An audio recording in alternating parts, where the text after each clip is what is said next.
민주당 전당대회 돈봉투 의혹 핵심 인물인 강래구 한국감사협회장의 구속영장이 전격 기각됐습니다.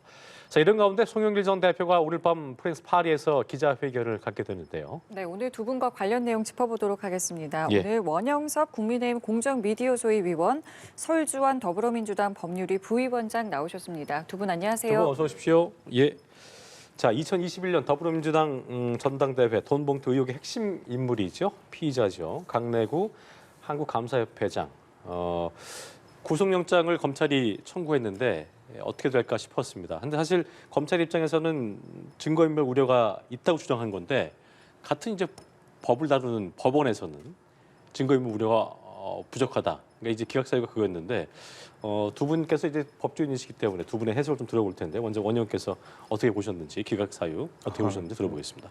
사실 이게 납득이 안 되는 법원의 납득이 안 된다. 결정이고요. 예, 왜냐하면 이제 뇌물죄는 그 특성상 그 진술에 의존하는 경우가 많습니다. 예. 그런데 그 증거 방법이 진술인데 그 진술이 이제 그 구속이 되지 않고 밖에 있을 때는 그 입맞추기를 하거나 뭐 말을 번복하거나 어떻게 말을 바꿀까를 끊임없이 고민을 하게 되거든요. 관련자들하고. 그렇죠. 예, 예. 그러니까 뇌물죄 수사의 특성상 이제 어느 정도 혐의가 소명이 되면 구속이 영장이 발부되는 경우가 많은 거는 이제 그런 문제 때문인데 그런데 지금 이제 법원에서 이제 결정한 내용을 봐도 피의자의 주요 혐의에 대한 증거는 일정 부분 수집되었다고 돼 있어요. 그러면 소명이 어느 정도 된 거잖아요. 네. 그러면 또 추가적으로 규명돼야 할 부분 등이 있다라고 하는데 그거는 소명이 됐다라는 건지 안 됐다라는 건지 뭐 어떻게 됐다라는 건지 아주 모호한 이야기를 하면서 이 구속영장을 기각을 시킨 거예요. 그런데 법원의 태도가 지금 좀 굉장히 정치적으로 편향될지도 모른다는 생각을 하는 게 그 이재명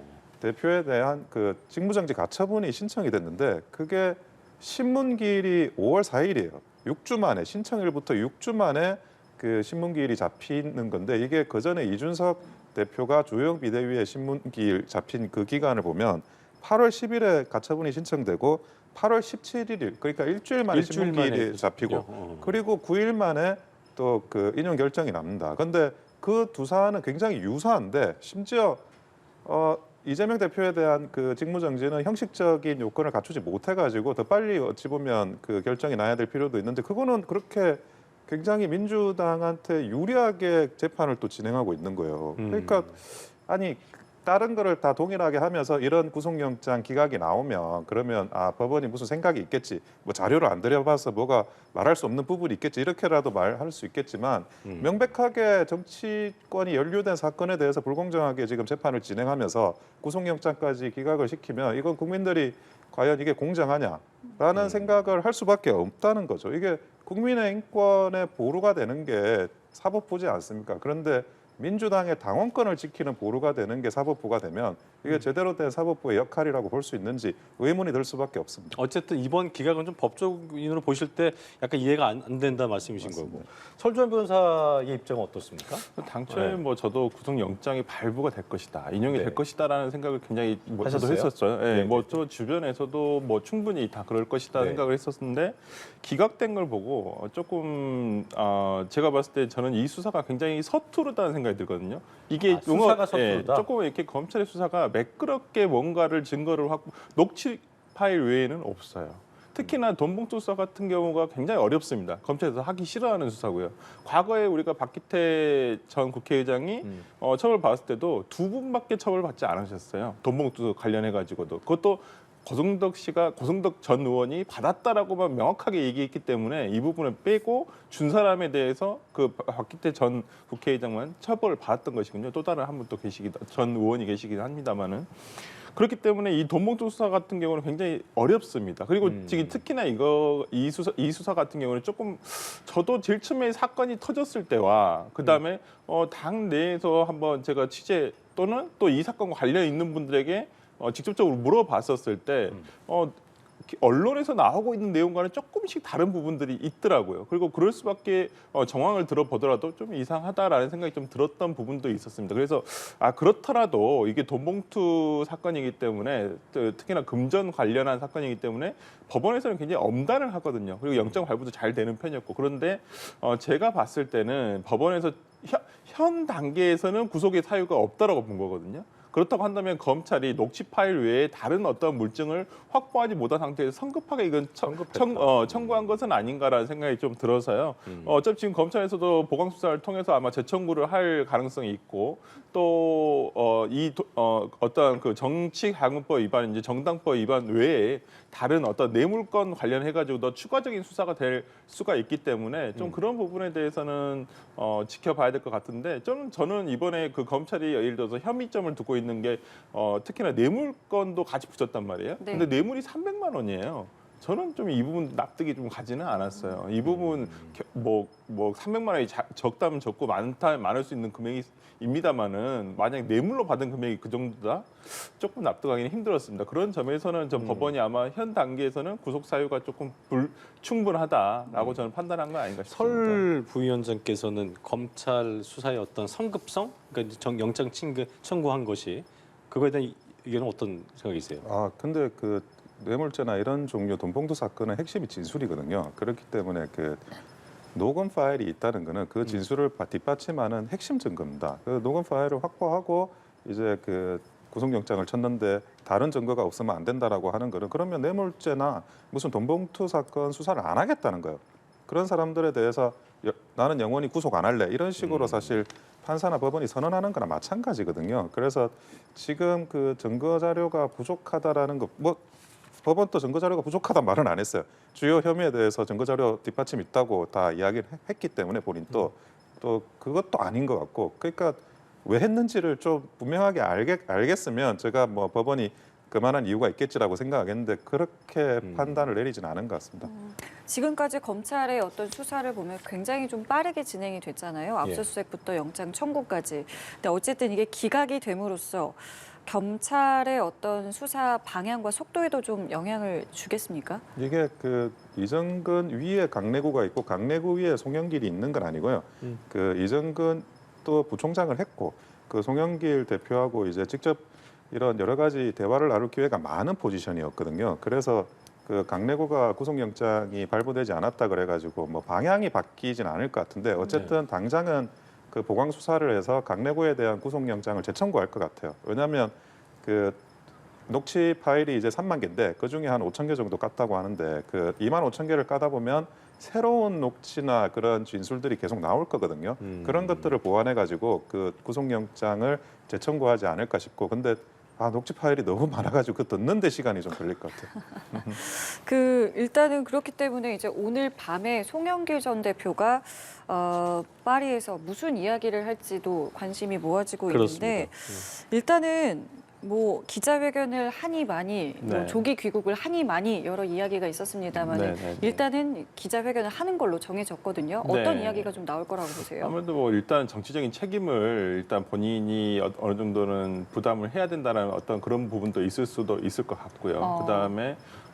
본인도 아마 지금 파악을 해봤을 거예요. 아마 그 프랑스 파리에 있으면서도 과연 이 사건이 자기가 아는 부분도 있을 것이고 또 모르는 부분도 있을 것이고 그렇기 때문에 당시에 어떤 캠프 관계자들, 상황실장들이라든지 이런 캠프 관계자들 통해서 아마 확인을 해봤지 않았을까. 그리고 본인도 아마 기억을 다시 한번 반추를 해볼 것이고요. 저는 그래서 뭐 어떤 사법적 책임에 대해서는 수사가 진행이 돼야지 되는 부분이라서 뭐 지금 본인이 성급하게 얘기할 수 있는 부분은 아닐 것 같고 아마 정치적으로 당시에 있었던 내용들에 대해서 또 소상하게 얘기하는 것도 좀 그래요. 이 파리에서. 그렇기 때문에 제가 봤을 때는 어떤 정치적인 어떤 본인의 책임을 지겠다. 그리고 조기 귀국에 대한 내용에 대해서도 일시라든지 이런 부분에 대해서 얘기를 할 것 같고요. 뭐 당에서는 제가 뭐 들어보니까 뭐 비공개 의원총회에서도 상당히 강한 성토장이 됐다고 해요. 네네. 그러니까 빨리 귀국을 시켜야 되지 않겠느냐. 어떻게든 설득을 해서 빨리 귀국을 시켜야 된다. 뭐 기자회견조차도 불필요하다라는 얘기도 많았거든요. 하는 것 자체가 예, 어떤 말을 불필요하다. 어떤 말을 하는가 중요한 게 아니고 일단 그럼요. 하는 것 자체가 그렇죠. 지금은 불필요하다는 무슨 거죠. 말을 하더라도 이게 변명이 될 수밖에 없는 것이고 국민들의 어떤 본인의 어떤 뜻을 전달하기에는 조금 저는 부족하지 않을까 저는 그런 생각이 들어서 민주당을 위하신다고 한다면 저는 빨리 귀국을 해서 아마 해명하시는 게 그리고 수사에 협조하시는 게 제일 좋다고. 그러니까 저희가 아까 이제 물론 뭐 화면 보고 저희가 그 뭐 송영길 전 대표의 심리를 알 수는 없겠습니다만 네. 그 영상 그 보시면 네. 그 굉장히 좀 이렇게 그냥 뭔 말을 하지 않고 그냥 그 화면만 보면 이렇게 네. 웃으면서 오시기 때문에 그러니까요. 굉장히 뭔가 여유로운 느낌이어서 그냥 보기에는 그래서 지금 당에서는 기자회견을 하는 것도 지금 이거 놓고도 많이 맞습니다. 많고 한데도 네. 첫 모습은 어떤 걸까 궁금하신 분이 많을 것 같아요. 어떻게 좀 보셨어요? 아니 그럼 좀 전 너무 상황 파악이 안 되신 것 같아요. 저 때만 하더라도. 상황 파악이 안 네, 되구나. 근데 국내에서는 지금 이게 얼마나 시급하게 돌아가고 당도 너무 시급한 상황이다라고 생각을 하는데 본인은 너무 멀리 떨어져 있으니까 너무 이게 여유로운 모습이에요. 진짜 앵커가 말씀하신 대로 아니 궁금하더라고요. 네, 그래서 걸어오시면서 뭔가, 그러면서 네. 오셔서 하는 말이 뭔가 중요한 얘기를 하신 게 아니라 그냥 수업 들으러 가야 됩니다. 22일 날 그냥 얘기하겠습니다.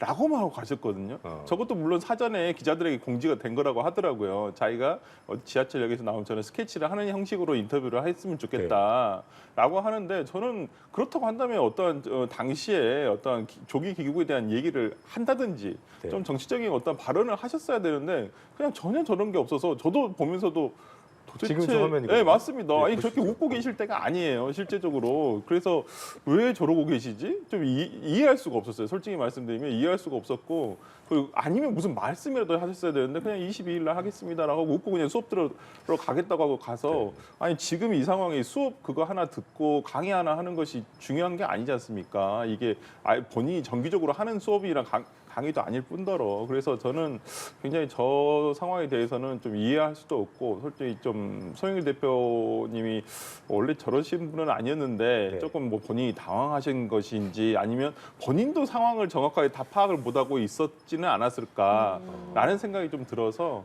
일단은 한번 오늘 있을 한번 기자회견에 저도 네. 한번 기초를 주목해보고 싶습니다. 상대당 관계자로서 어떤 해석을 좀 들어보겠습니다. 아니 이거 강래구 사건하고 이 지금 송영길 대표 건을 한번 비교를 한번 해보시자고요. 민주당은 왜 이렇게 송영길 대표가 기자회견하는 게 싫은 거예요? 내가 진짜 신기하죠. 그리고 왜 송영길 대표한테 조기 귀국을 자꾸 하라고 하는 거예요? 지금 이제 그 이재명 대표도 기자회견에 부정적이고 빨리 귀국이나 하라고 그러고 박범계도 개인적인 형사 위험성 최소화 없애는 쪽으로 뭐 변명하지 않겠냐라고 하면서 결론은 빨리 귀국하라는 거예요. 왜 빨리 귀국은 해야 되느냐? 빨리 귀국을 해야 말을 맞추죠. 돈봉투 아까 강내구 그 돈봉투 주고받았다는 그걸 이야기를 했잖아요. 진술을 입맞추게 할 수 있다고. 지금 전화로 하겠어요. 뭐 이메일 보내겠어요. 카톡 보내겠어요. 그 송영길 대면을 대표한테. 해서 뭘 맞춰 입을 맞춰야 대면에서 된다. 대화를 해야지 증거가 안 남게 입을 맞출 수가 있잖아요. 그러니까 빨리 들어오라는 거예요. 지금 국민의힘이 송영길 대표한테 빨리 들어오라고 하지 않잖아요. 민주당 사람들이 송영길 대표한테 빨리 들어오라고 하는 거라고요. 그런데 송영길 대표가 기자회견을 한다는 거는 그러면 기자회견을 하는 게 정말 이제 본인이 일단 나부터 살고 보자라고 하면서 기자회견을 하는 걸까? 아니면 내가 모든 책임을 다 안고 뭐 심청이가 돼가지고 인당수에 빠지겠다고 지금 그 기자회견을 하는 걸까? 그런데 민주당의 반응을 보면 송영길 대표가 나부터 살고 보겠다라는 식으로 기자회견 할 거라고 지금 다 예측하고 계시니까 이 기자회견을 하지 말라고 지금 이야기를 하는 거라고 볼 수밖에 없다는 거죠. 지금. 원년의 분석, 개연성이 좀 있다고 보십니까? 저는 어떻게 그렇지는 않습니다. 그러니까 보세요? 지금 민주당으로서는 어떻게든 이 사건에 대해서 진실이 빨리 밝혀지길 바라는 것이고요. 그러면 당에서도 사실관계 파악하는 것을 포기하지 않았습니까? 그만큼 몰라요, 진짜로. 제가 여쭤봐도 진짜 모르고 소위 말하는 우리가 뭐 사설 정보지로 떠도는 그 명단에 있는 네. 의원님한테도 제가 직접 전화를 해봤어요. 그런 일이 없으시다는 거예요. 진짜 제가 몇 분을 전화해봤거든요. 예. 해보셨어요, 아니 오히려 네. 자기가 줬으면 줬지 누구 이걸 자기가 왜 받을 이유가 없다 오히려 그래서 그렇기 때문에 저는 또 그러한 사실조차도 없다라고 얘기를 하고 계시는 부분이라서 네. 저는 어찌됐건 간에 저는 민주당이 송영길 대표의 조기 귀국을 종용하는 것은 예. 빨리 오셔서 국민들이 이렇게 정말 끌어오르는 분노를 본인이 당사자니까 당사자가 와서 정치적인 책임을 지든 어떤 사죄를 하든 이런 부분에 대해서 얘기를 하는 것이지 뭐 입을 맞추고 그럴 필요가 있을까요? 이미 아까 말씀하신 대로 증거가 법원에서 어느 정도 수사기관에서도 확보가 됐고 녹취록이 이미 확보가 돼서 지금 다 매일매일 하나씩 공개가 되고 있지 않습니까? 그런 면에서라면 저는 뭐 어떤 입을 맞춘다는 건 지금으로서는 저는 오히려 더 관계자들은 더 조심해야 될 거고요. 저도 이 사건, 이 당시 캠프에 있었던 그리고 지금 피압수된 분들한테도 가급적이면 연락하지 말라고 해요. 그냥 가만히 있고 수사기관에서 연락 오라고 해서 가서 정확하게 말씀만 드리고 오면 된다. 그리고 그것이 훨씬 낫지 지금에 와서 말을 맞추고 이렇게 할 필요는 전혀 없다고 보기 때문에 저는 뭐 민주당에서 이걸 덮기 위해서 아니면 송영길 대표에게 이걸 그냥 송영길 대표가 진짜 심청이가 돼서 뭐 그런 의미는 아닙니다. 민주당 내에서는 일단 송영길 전 대표에 대해서 조금 더 강경한 조치, 그러니까 뭐 출당이나 제명 조치를 해야 된다라는 목소리가 있지만 네. 지도부에서는 일단 상황을 좀 보자라고 하고 있고 그리고 뭐 어떤 전수조사, 그러니까 지금 말씀하신 네. 것처럼 이제 풍문에 떠도는 어떤 네, 네, 이름들이 네. 있기 때문에 네. 전수조사를 해야 된다. 하지만 이제 민주당 지도부는 여기에 대해서도 조금 주저하는 모습들을 보이고 있거든요. 이런 부분은 좀 어떻게 보고 계세요? 그러니까 저희들끼리 그냥 민주당 관계, 그러니까 이 주변에 있는 저 같은 사람들끼리 그런 얘기도 해봤어요. 진짜 비공개 의원총회 하면서 네. 눈 감고 손들기 해야 되나? 아. 진짜 그런 얘기라도 해야 되는데 예. 실제 진짜 우리가 보통 이렇게 뭐 의심되는 뭐 예. 그런 명단이 있는 뭐 예. 그분들께 여쭤보면 전혀 그런 사실 없다고 하세요. 그러니까 당으로서도 물어보면 아니라고 하시거든요. 그러니까 뭐 진짜인지 아닌지를 서로도 잘 모르고 이걸 저는 수사기관에서 어차피 의심되시는 분들, 의혹이 있는 분들에 대해서는 혐의가 있으니까 아마 조사를 할 거라고 생각을 하고요. 네. 이 부분에 대해서는 좀 저도 민주당에서 신속하게 이게 빨리 수사기관에서도 빨리 신속하게 불러서 소환해가지고 조사를 하는 게 낫지 않나라는 생각이 들고 지금 저는 출당 조치에 대해서는 저는 일견 타당하다고 봅니다. 왜냐하면 송 대표가 본인이 대표 시절에 그 뭐 부동산 투기와 예, 관련해가지고도 출당 조치를 한 사례가 있었거든요. 저는 그렇다고 한다면 본인이 이번 솔선수범하는 생각에서 저는 지금 언론에 최소한 나오고 계시는 뭐 윤관석 의원이라든지 이성만 의원 해가지고 일단은 출당 후에 아니면 스스로 탈당 후에 저는 모든 혐의 사실을 다 밝히고 나서 무혐의가 되면 그때 다시 돌아오셔도 된다고 생각합니다. 첨언하실 부분이 있을 것 같아요. 예. 지금 이제 서로 보는 거예요. 서로 보는 게 뭐냐면 일단 기자회견을 하고 송영길 대표도 내가 기자회견 한 다음에 그 대한민국 내에서 어떻게 돌아가지를 보고 있을 거예요. 그리고 그걸 보고 귀국 시점을 정하거나 아니면 어떻게 해야 될지를 스탠스를 정할 거고 이재명 대표 측이나 지도부도 아니 일단 내가 그 송영길 대표에 대해서 송영길 대표를 이제 그 모든 책임을 뒤집어 씌우는 쪽으로 행동할 수가 없는 게 그러면 송영길 대표가 스탠스를 더 공격적으로 변할 수가 있는 거예요. 그러니까 서로 이렇게 눈치 게임을 하고 있는 거거든요. 그런데 그 눈치 게임이 뭐 당분간은 계속될 것 같고요. 그리고 이제 뭐 눈 감고 손들라 그랬는데 옛날에 한번 드루킹 사건 생각해 보시면 김경수 지사가 절대 자기 아니라고 했잖아요. 그때 민주당 의원들 중에 표창원 의원인가 아니 결백하니까 당당히 검찰 수사 받고 맞서라 뭐 이런 식으로 하신 분들도 있고 그래 특검 한번 받아보자. 그래서 특검을 진짜 했어요. 그래서 드루킹 사건 어떻게 됐어요? 지금 피선거권 날라가시고 사면은 됐지만 복권이 안 돼가지고 정치적인 지금 미래가 어려운 상황이잖아요. 제가 볼 때는 뭐 거기에 대한 재판이 아닌가 싶습니다. 어쨌든 오늘 밤 11시입니다. 송영길 전 네. 대표가 어떤 기자회견에서 내용을 내놓게 될지 저희가 관심 갖고 지켜보도록 하겠습니다.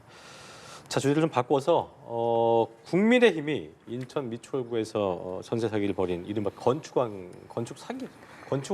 사기왕이죠. 건축왕 남모 씨의 배후에 유력 야당 정치인이 있다. 의혹을 좀 제기했습니다. 일단 원희룡 장관도 특별조사를 요청했는데 어떻게 좀 보셨어요? 이 사안에 대해서는? 그러니까 이게 왜 이렇게 인천에만 집중되느냐는 거예요. 인천에 지금 2,484세대예요. 이게 인천이 그러면 엄청나게 큰 별도의 월세 전세 가구가 인천에만 있느냐? 그렇지 않죠. 당연히 경기도에 많고 예. 더 많고 서울에 더 많고 나머지 그 지자체에도 더 많은데 유독 인천 특히 미추홀구에 집중된다는 거는 그게 어떤 식의 권력형의 비호가 있지 않으면 그게 불가능하다라고 저는 보고 있어요. 무슨 말이냐? 내가 이런 짓을 저질러도 걸리지 않는다. 나 처벌받지 않는다. 처벌받더라도 경하게 처벌될 거라는 그런 자신감이 없으면 이렇게 혼자서 크게 사고치지 않는다는 거예요. 예. 쌍방울 사건도 한번 우리가 복기를 해볼 필요가 있는데 그 북측에 송금을 하면서 몇십 명의 직원한테 그 현금화 시켜가지고 해외로 반출시켰어요. 그러면 보안이 유지될까요? 그 몇십 명이? 보안이 유지 안 돼요. 유지 안 돼도 상관없는 거예요. 내가 처벌 안 당할 거라는 자신이 있는 거예요. 그러면 지금 그 송영길 측근들이 그 전세 사기왕하고 같이 영입해가지고 동해사업, 그러니까 강원도에서 최무순 지사가 하는 동해사업에 그 개발 사업에 참여를 한다라고 하는 뉴스가 났던데 그 대장동에서 보신 것처럼 그 개발 사업 같이 하는 사람들 어땠나요? 서로 의형제고 동지였잖아요. 그러면 이분들도 그러면 그 송영길 대표 측근하고 전세 사기왕하고 그 의형제하고 측근인가요? 그러면 송영길 대표는 여기에 대해서 입장이 뭐가 돼야 되는 거죠? 제가 볼 때 기자회견할 때 이 문제도 같이 좀 포함해가지고 송영길 대표 입장이 뭔지를 뭐 변명하셔야 될 필요가 있는 것 같습니다. 예.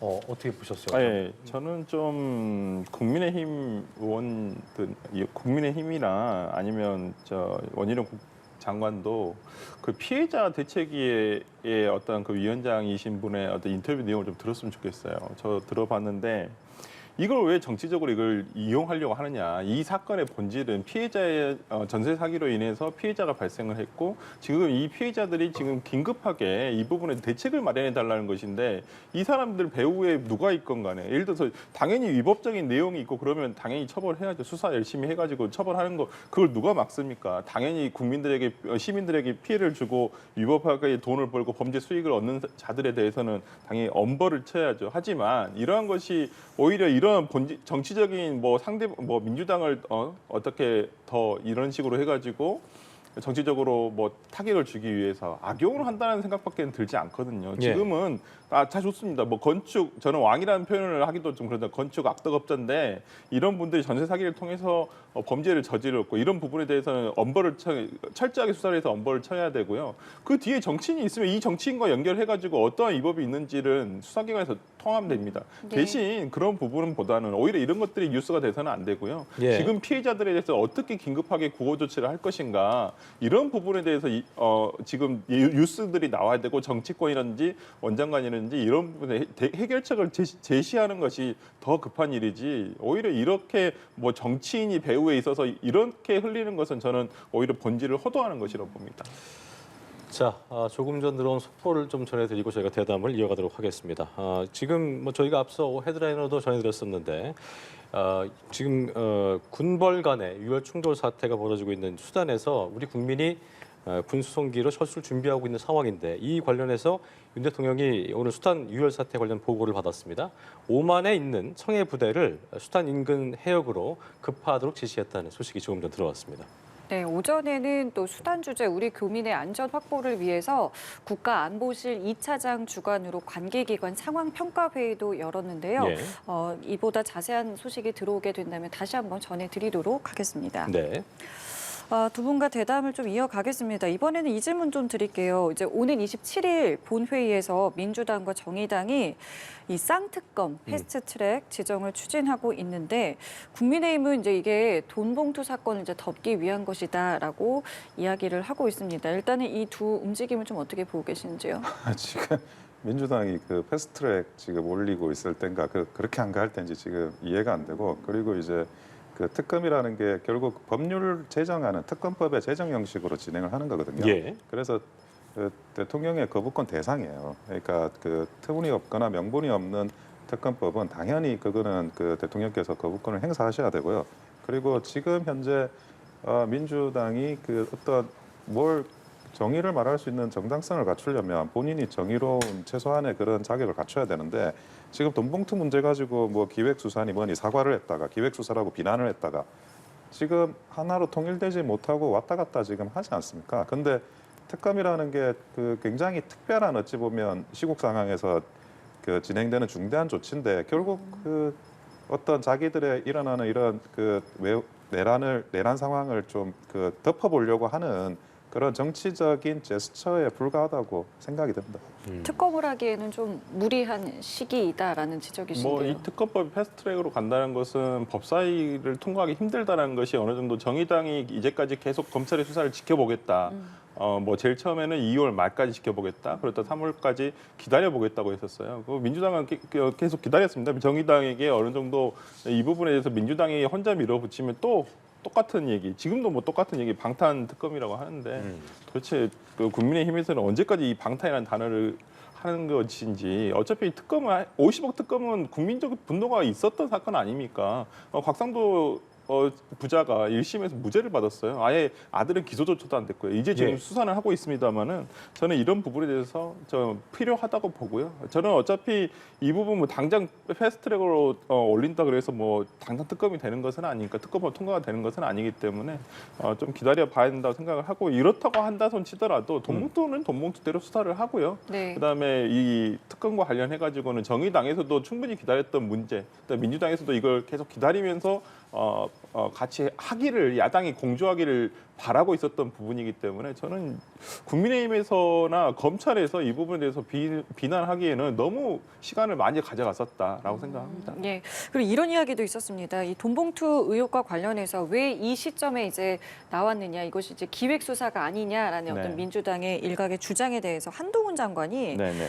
말 같지도 않다라며 강한 발언을 그러니까요. 좀 이게 내세웠습니다. 장관이 이렇게 말씀하시면 안 돼요. 그러니까 뭐 말 같지 않다라고 본인이 속으로 생각할 수는 있죠. 그런데 감정적인 반응이었다는 예, 말씀이신 그렇죠. 거죠? 그러니까 법무부 장관으로서는 그냥 그런 뭐 이유가 있을 수는 뭐 그런 주장은 있지만은 그게 타당하지는 않다 이 정도로 저는 얘기하시면 되는데 이게 이래서 항상 민주당에서 정치적인 발언이다라고 얘기를 하는 거예요. 이건 정치인이 하는 말이죠.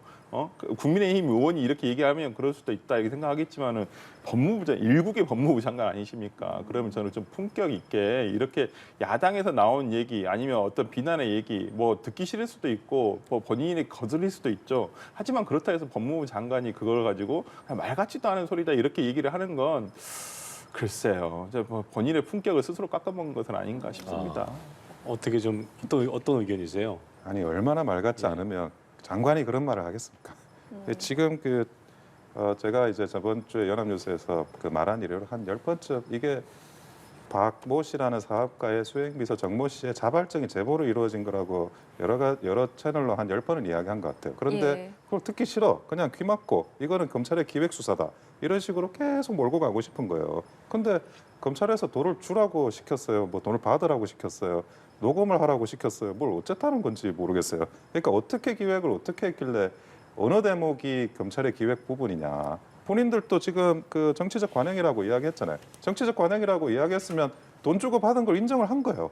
인정을 해놓고는 그게 또 기획 수사가 되면 그건 또 뭐가 되는 건지. 그러니까 앞뒤가 안 맞는 정말 말 같지 않은 말을 하고 있는데 그게 이제 장관 입장에서 그 부분에 대해서 팩트를 사실로서 정확하게 짚었다. 그렇게 말씀드리고 싶습니다. 알겠습니다. 자 그리고 대통령 지지율 얘기 좀 해볼 텐데요. 다음 주 이제 한미 정상회담이 예정돼 있는 상황에서 윤 대통령 국정 지지율이 지난주에 20%로 떨어졌다가 30% 한 주 만에 30%를 회복했는데 일단 대통령 직무수행 긍정 부정 평가의 이유 모두 다 외교가 차지를 했습니다. 어떤 의미를 보셨는지 두 분의 의견 들어보겠습니다. 자, 원 의원님 한 말씀 해주시죠. 네, 지금 현재 상황에서 외교 문제가 계속 이제 언론에 나오고 있지 않습니까? 그리고 특히 이제 중국과 러시아에 대한 그런 반응들 그리고 대통령님의 어떤 발언들 그런 부분들이 방미의 시점하고 겹쳐져 가지고 이게 지금 중대한 외교적인 국면으로 가고 있다는 거에 대해서는 그 국민들께서도 이제 점점 인식을 하고 계시는 것 같아요. 지금 굉장히 이제 결정적인 순간까지 가고 있고 지금의 국빈 방문이 앞으로 물론 이제 그 총선 시즌까지 어떻게 그 우리 대한민국의 외교 방향을 결정할지를 궁극적으로 정할 수밖에 없거든요. 그래서 그 부분에 대해서 국민들께서 굉장히 그 관심이 많고 또 대통령께서 방미를 하셔가지고 잘 하시기를 기대하는 마음도 굉장히 높기 때문에 네. 그런 이제 지지율 회복으로 나타난 거라고 보여집니다. 네. 그런 의미에서 이제 한미 정상회담이 굉장히 중요한 일정이 될 텐데 네. 어떤 게 좀 필요하다고 보시는지? 글쎄요. 그러니까 가장 지금 시급한 문제는 아무래도 국민들이 체감할 수 있는 문제는 미국에 가셔서 어떤 경제적인 성과를 바라실 거라고 생각을 해요. 예. 지금으로서는 가장 중요한 게 반도체법입니다. 이제 얼마 전에 전기차 같은 경우에는 뭐 우리나라도 다 제외가 됐고 뭐 다른 나라도 미국 외에 다른 나라는 다 제외가 됐습니다만은 뭐 그런 점도 조금 아쉬운 부분은 있습니다. 다른 나라가 뭐 예를 들어서 보조금을 받지 못한다 해서 우리나라도 포함됐으니까 다행이다라고 하는 평가보다는 오히려 다른 나라가 받지 못함에도 불구하고 우리나라는 끼었다. 혜택을 받을 수 있다는 어떤 외교력을 보여줬으면 오히려 더 좋았을 텐데 그렇지 못한다는 부분은 좀 아쉽고 그래서 다음 주에 있을 저는 이제 방미 외교에서 지금 성과가 안보와 경제일 것 같은데 네. 경제 이슈에 대해서는 반도체법, 그다음에 안보 이슈에 대해서는 아마 그 전략적 핵 확산이라든지 핵 공유라든지 이런 부분에 대해서까지 논의가 될 수가 있는데 두 개 다 가져오실 수 있으면 저는 정말 좋다라고 생각을 합니다. 뭐 그렇더라도 특히나 뭐 핵과 관련한 내용보다는 경제적인 반도체법 관련해가지고 조금 더 성과가 있었으면 좋겠지만 어찌됐건 간에 너무 한쪽, 예를 들어서 진짜 핵 공유라든지 신냉정 체제로 들어갈 수밖에 없는 오히려 가속화시킬 수 있는 어떤 요인에 대해서만 성과를 얻어오신다면 또 다녀오셔서도 이 부분 계속 논란이 지속되지 않을까 싶습니다. 네, 알겠습니다. 저희 두 분 말씀은 여기까지 듣겠습니다. 지금까지 원영석 국민의힘 공정미디어소위위원, 설주환 더불어민주당 법률위 부위원장과 함께했습니다. 두 분 고맙습니다. 두 분 고맙습니다.